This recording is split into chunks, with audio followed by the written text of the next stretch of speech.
Banded deadlifts are a hinge-based movement. Adding the band into our deadlift can be a really great way to bring some more awareness into that hinge pattern and really make clients focus a little more on squeezing their glutes at the top. So we can use dumbbells, kettlebells, barbells, whatever you'd like to use.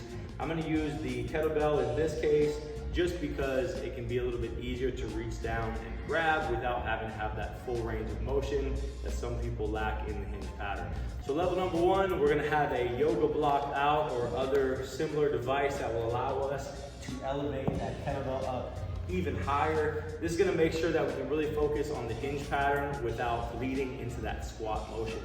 So I'm going to have a band on the rack and I'm going to step into it, or I can put it over the top of my head, whatever is most comfortable. The point here is that I want to get that band kind of right above my waistline, just below my belly button.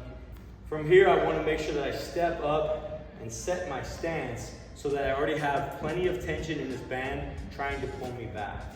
So I'm going to execute that normal deadlift here in our hinge pattern, soft bend in the knees. We're going to bend the hips backwards, grab onto the kettlebell, and from here, I'm going to push forward into the tension of that band, squeezing the glutes.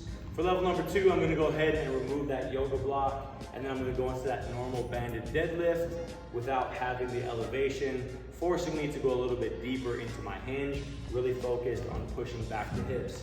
Now in this case, as I push back the hips, I should feel almost all of the tension coming out of the band, but there should still be a little left in there. As I come up, I'm actively thrusting the hips forward and I'm squeezing the glutes to really get the squeeze out of that band as I press forward. From here, level number three, we can add a thicker band onto this one to give us more of that pulling motion as we go into the hinge, and we can also upgrade our kettlebell size.